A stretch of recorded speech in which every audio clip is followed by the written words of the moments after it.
दादी सास। रेवती अपनी सास के साथ सीलमपुर में रहती थी। रेवती की बेटी गगन की शादी कुछ ही दिनों पहले निधि नाम की लड़की से होती है। निधि एक दिन अपने पति गगन के साथ जा रही होती है, तभी वहाँ उसकी सास रेवती आ जाती है। रेवती देखती है कि निधि ने सर पे पल्लू नहीं रखा होता है। अरे ओ बहू, तुमने क्या ठेका लिया है हमारी इज्जत नीलाम करने का, जो बिना घूंघट के चले जा रही हो बाहर? मम्मी जी, आज के जमाने में कौन घूंघट करता है? बहू, ज्यादा बहस मत करो, समझी? चुपचाप घूंघट करो। मम्मी जी, घूंघट में मुझे कुछ नहीं दिखेगा, कैसे चलूंगी मैं? कितनी परेशानी होगी। ओहो, बहाने तो देखो महारानी के। ठीक है, परेशानी होगी तो कोई जरूरत नहीं है बाहर जाने की, चुपचाप घर पर बैठ जाओ। तभी वहाँ रेवती की सास आ जाती है। अरे क्या शोर मचा रखा है सुबह से रेवती? देखिए ना सासू माँ, बहू घर से बाहर जा रही है और घूंघट नहीं कर रही है। तो क्या हो गया, घूंघट नहीं कर रही है तो? और वैसे भी रेवती, अब जमाना बदल गया है और जमाने के साथ हमें भी बदल जाना चाहिए। जमाना बदल जाने से परंपराएं थोड़ी ना बदल जाती हैं सासू माँ। मैं जब आई थी, मैं भी तो हर वक्त घूंघट में रहती थी ना। हाँ, वो तो मैं भी रहती थी अपनी सास के आगे घूंघट में। तुम तो बस कहीं बाहर जाते हुए घूंघट करती थी। मैं तो खाना बनाते हुए भी घूंघट में ही रहती थी। पता है कितनी तकलीफ होती थी। पर सासू माँ, बारे कुछ नहीं। निधि बहू, तुम जाओ, ये घूंघट करने की जरूरत नहीं है। धन्यवाद दादी सासू माँ। एक दिन निधि, गगन और उसके पिताजी ताश साथ में खेल रहे होते हैं। तभी वहाँ रेवती आ जाती है। ये क्या, आप सबको शर्म लिहाज है कि नहीं? आप तो निधि के ससुर हैं और उसके साथ ताश खेल रहे हैं, और तुम निधि, तुम्हें कोई शर्म लिहाज है ही नहीं। तुम क्या बच्ची हो कि तुम्हें ये भी समझाना पड़ेगा? मुझे माफ कर दीजिए मम्मी जी। चलो जाओ अपने कमरे में। एक मिनट, कोई कहीं नहीं जाएगा बहू। पर सासू माँ, ये कोई अच्छी बात तो नहीं है ना? क्यों, क्या खराबी है?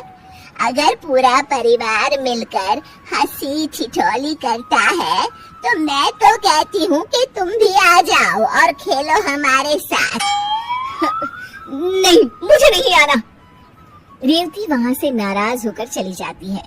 वो मन में सोचती है, ये सासू माँ तो मुझे सास बनने ही नहीं देगी। ऐसे तो निधि मेरी इज्जत कभी नहीं करेगी। रेवती अपनी सास के पास जाती है। सासू माँ, आप तो मुझे सास बनने ही नहीं दे रही है। आपको ही अगर सारे फैसले लेने हैं तो बहू तो मेरी इज्जत कभी नहीं करेगी। दादी सास बड़ी ही शांति से मुस्कुराकर जवाब देती है। ठीक है बहू, तू आज से सास बन जा अपनी बहू की। मैं कुछ नहीं कहूँगी आज से, ठीक है? रेवती ये सुनकर खुश हो जाती है और निधि के पास जाती है। सुनो बहू, आज से तुम्हें नौकरी पर जाने की कोई जरूरत नहीं है।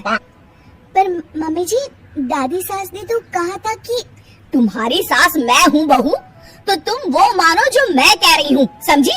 कोई जरूरत नहीं है कल से काम पर जाने की। रेवती वहाँ से चली जाती है और निधि ये सुनकर दुखी हो जाती है। दादी सास ये सब देख रही होती है और उन्हें एक तरकीब सूझती है। रेवती बहू, कहाँ जा रही हो? सासू माँ, वो महिला अध्यक्षा की मीटिंग में जा रही हूँ। कोई जरूरत नहीं है जाने की। पर क्यों सासू माँ? मैं तो महिला अध्यक्ष की सदस्य हूँ और मेरा जाना बहुत जरूरी है। हाँ, पर मैं तुम्हारी सास हूँ और मैंने कह दिया ना कि कहीं नहीं जाओगी तुम। नाम हटवा लो महिला अध्यक्षा से अपना। हाँ? ये सासू माँ को क्या हो गया है? आज तक इन्होंने मुझसे कभी इस तरह से बात नहीं की। दादी सास वहाँ से चली जाती है और रेवती भी उदास होकर अपने कमरे में चली जाती है। शाम को रेवती और निधि खाना पका रही होती है। तभी क्या बन रहा है आज खाने में? सासू माँ, आज हम दाल चावल बना रहे हैं। बस दाल चावल? आज दाल चावल नहीं पकेंगे।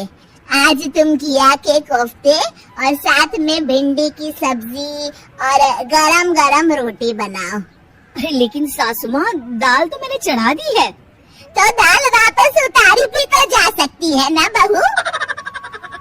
हमारे यहाँ किसी चीज की कमी है क्या जो सिर्फ दाल चावल बन रहे हैं?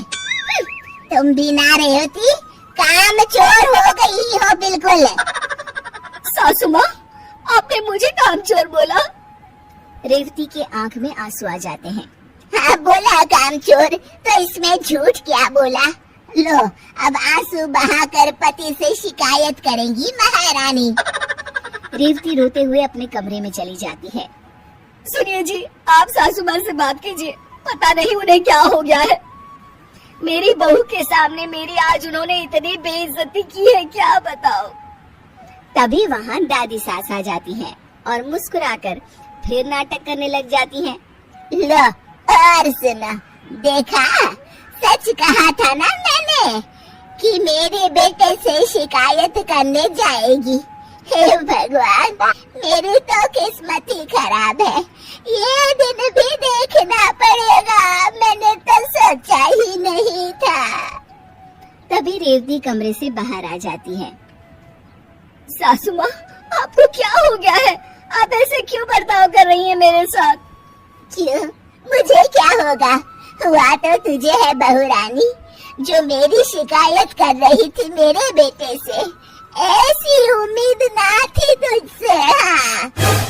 सासू माँ, मैं शिकायत नहीं कर रही थी, पर आप ऐसे बर्ताव कर रही है तो। अरे तेरी ही बातों पर अमल कर रही हूँ बहू। मेरी बातों पर? मैंने क्या कहा था आपको? क्यों, तू बोली नहीं थी कि मुझे अपनी बहू की सास बनना है और उसके लिए हर फैसला लेना है? तो मैंने सोचा मैं भी अपनी बहू की सास बन जाऊं और उसके लिए फैसले लेना शुरू कर दूं। रेवती को अपनी बात याद आती है और उसे अपनी गलती का एहसास होता है। अपनी आजादी सबको प्यारी होती है बहू।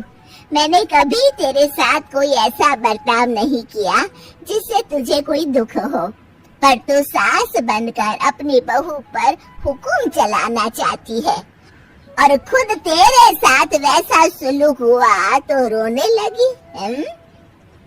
आप ठीक कह रही हैं सासू माँ, मुझसे गलती हो गई। मैं अपनी